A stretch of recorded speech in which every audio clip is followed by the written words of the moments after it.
टाळ्या वाजणार. आणि तीच प्रचिती आज या ठिकाणी पुन्हा आली. निश्चितच सर, तुम्ही जर वैयक्तिक आमच्या मातोश्रीच्या देखील डोळ्यात पाणी आलंय.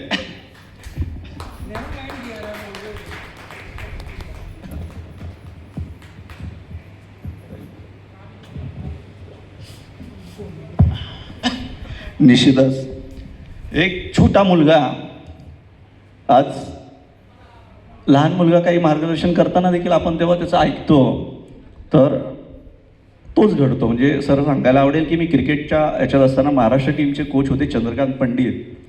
त्यांनी एक गोष्ट सांगितली होती की खूप काही करू नका, पण एक गोष्ट 100% करा, रोज काहीतरी एक नवीन शिका.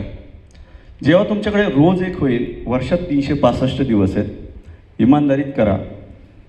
तुम्ही जेव्हा 25 वर्षाचे व्हाल, 50 वर्षाचे व्हाल, तेव्हा तुमच्याजवळची जी भात्यातली बाण आहेत किंवा ब्रह्मास्त्र आहेत ती तुम्हाला नक्कीच कामाला येतील. सर, तुमच्यासारखी माणसं आज आमच्या इथे आली. निश्चितच सर, माझी स्वप्न थोडी वेगळी आहेत.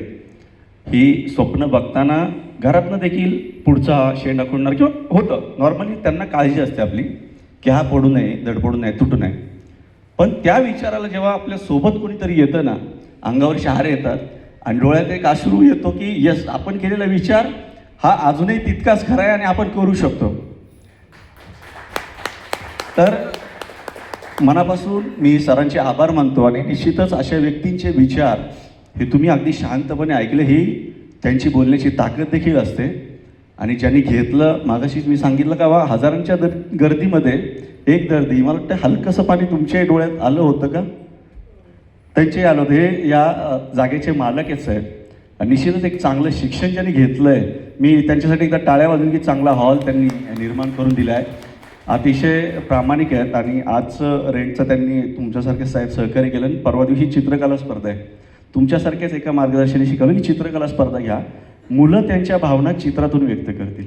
मग त्यांना आम्ही म्हटलं की सर, आमचा या तारखेला चित्रकलेचा कार्यक्रम आहे, सरांसाठी टोळ्या वाजू दे, की त्यांनी देखील त्या बाबतीत देखील मदत केली. निश्चितच या ठिकाणी जे जे व्यक्ती बसले आहेत, माझे स्टाफ आहे मागच्या खुर्चीत बसलेले सर. आणि निश्चितच हा स्टाफ आपला महाराष्ट्राचा नाही, पण मला सांगायला आवडेल तो मुलगा माझ्याकडे 11 वर्षापासून आहे सर. आणि मी देखील पडतोय, उठतोय, पण साहेब एकच शब्द आहे, पडत राहिल्याचं दुःख नाही वाटणार, पण पडलो नाही तर दुःख नक्की वाटणार.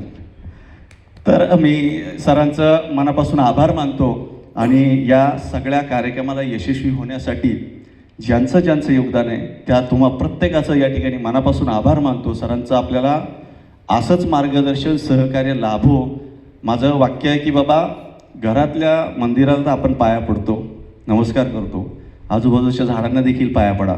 आणि अशी माणसं जर आपल्या आजूबाजूला असतील ना, तर साहेब पैसा हा दुय्यम गोष्ट आहे. मी सरांसाठी मनपूर्वक आभार मानतो. आमच्या मातोश्री, आमच्या भगिनी या ठिकाणी आहे, सर्वांचे या ठिकाणी मनापासून आभार मानतो. गणेशजींचा आभार खास मानतो, कारण ती पहिली जोडी त्यांची आहे.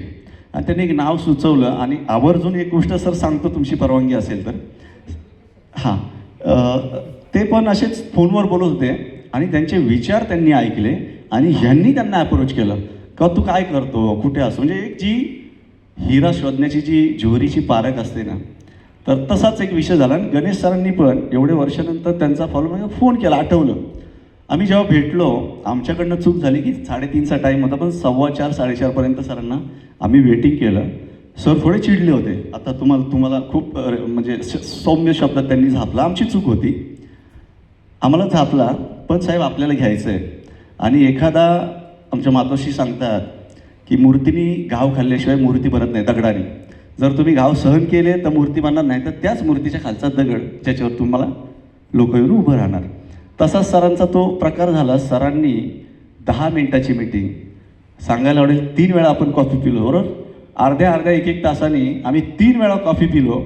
आणि नंतर सरांनी परत सँडविच सांगितलं की नाही आपण छान गप्पा चालल्या. नाही साहेब, एवढं मोठं व्यक्तिमत्व जेव्हा तुम्हाला म्हणून काहीतरी प्राधान्य देतो ना, अंगावर शहारे येतात. की आज आपण बघा, सचिन तेंडुलकर असू द्या, गांधीजी असू द्या, पवारसाहेब असू द्या, ही लोक नेहमी जमिनीवर आहेत.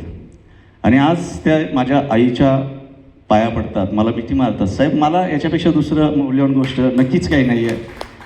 तर मनापासून मी सर्वांचं आभार मानतो. या ठिकाणचा प्रत्येकाला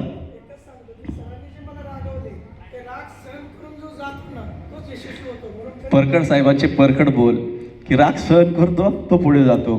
निश्चितच